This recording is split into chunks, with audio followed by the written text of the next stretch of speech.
about you knowing Shubhra the first time, and I remember you asked me, do you know Shubhra? Does she like anything?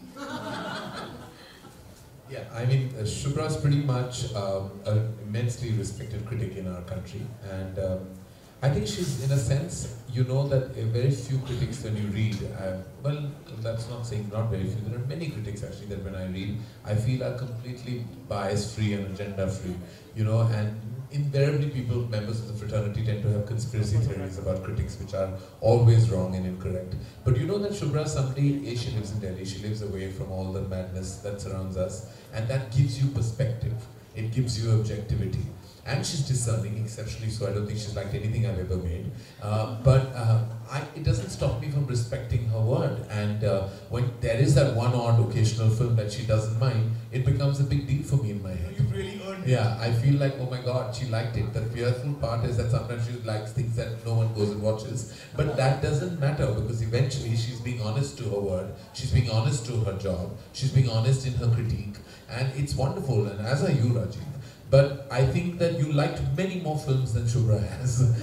So that's the only why you're on the opposite side of the spectrum.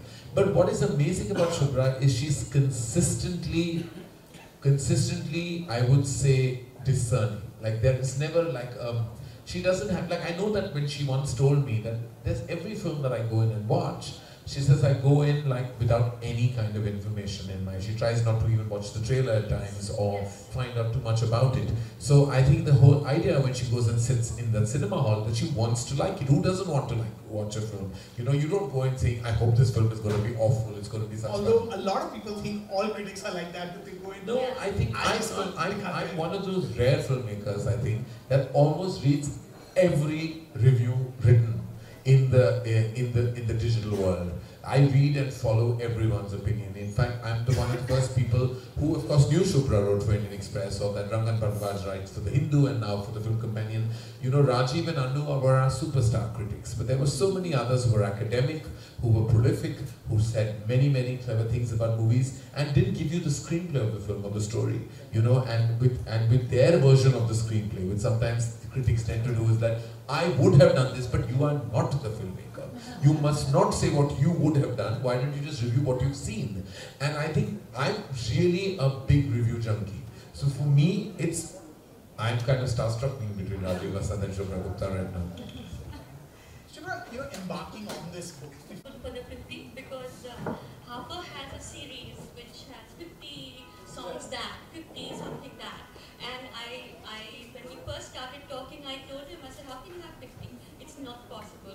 So he said, it has to be 50. Then I looked at all my reviews of the last 20 years. Every single one of them. And then I whittled it down to 100. And then we fought about, can we do 100? He said, no. Can we do 100? He said, no. Please. He said, no. So he said, got it down to 50. That took me almost a year to do that. Because I watched every single film. Every review, having read every single review, every single film from 1993 onwards, every single one. And then we chose the 50. Yes, and that took a long time to do. And I wasn't really, still not very happy about the 50, I have to say. I wish it was 100. At least. Why did you choose to make it 50 then? So then, you tell me about this. Is it Shantanu? Yes. It was your choice to yes, make it 50? Yes, it is his choice because they have a series which says. Oh. So it had to. 50 Indian film classics and 50. I think it's exciting. 100, of course, you can include so many things, but for 50, Shubhra has to do something. Yeah, yes, the lot of work that went into the fun part was that I actually watched every single, I read. So the nice part about this book is that it has the original review of when the film came out.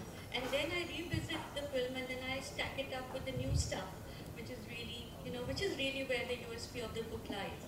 Because each of these films came out when the country was at some stage doing something, or people were doing something, or each film is about its time more than anything else does. It comes out at a particular time and it talks to that time. So when you look back, you have perspective. But when I was reviewing Dilwale Dulhania Le Jayenge, for example, there was absolutely no idea in any of our heads that it was going to be the film that it would be. Right. It was in one moldering single screen in Delhi that we all watched it.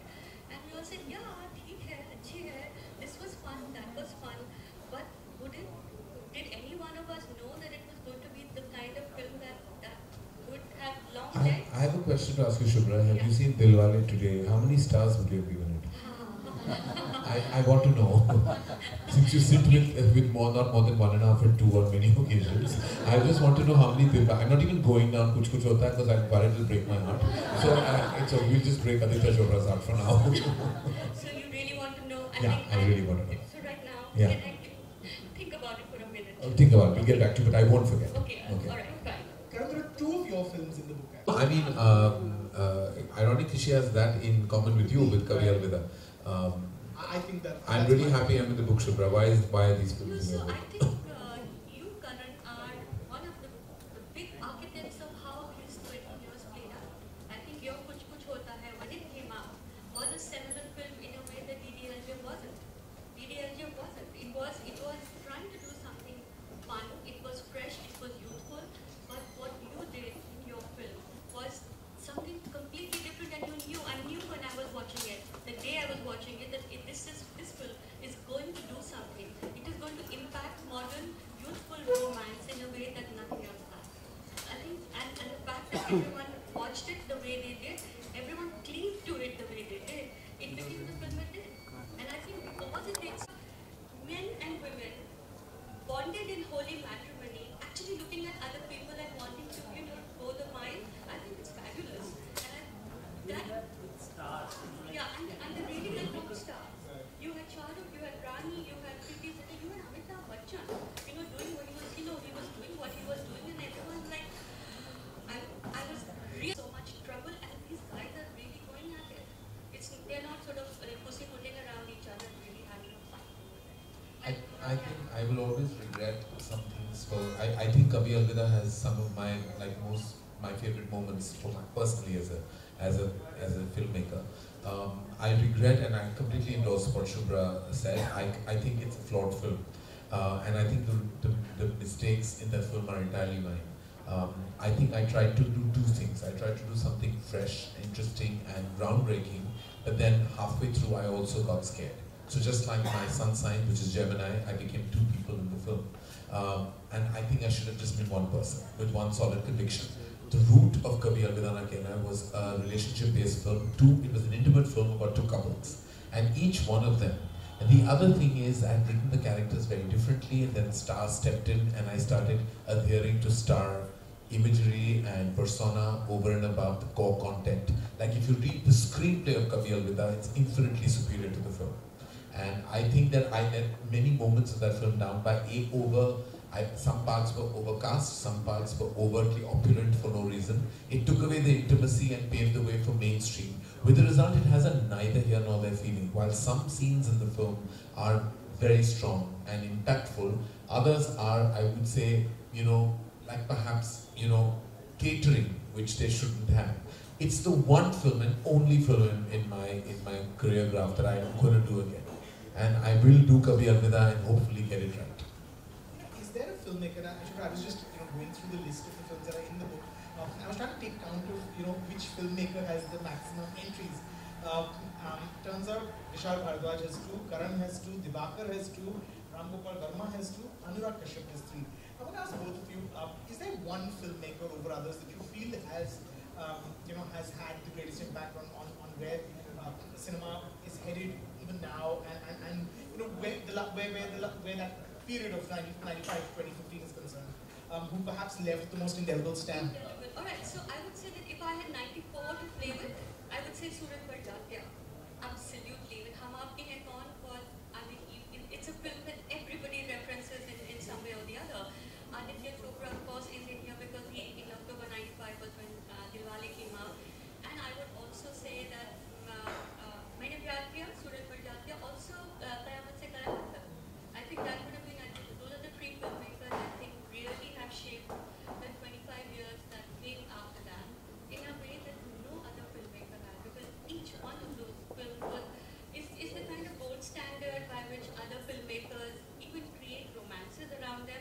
It's only when people started breaking the mold, which is why the films that you see here are all films that did something that these guys had not, or they had left a little space, or something they did that these films had, it was like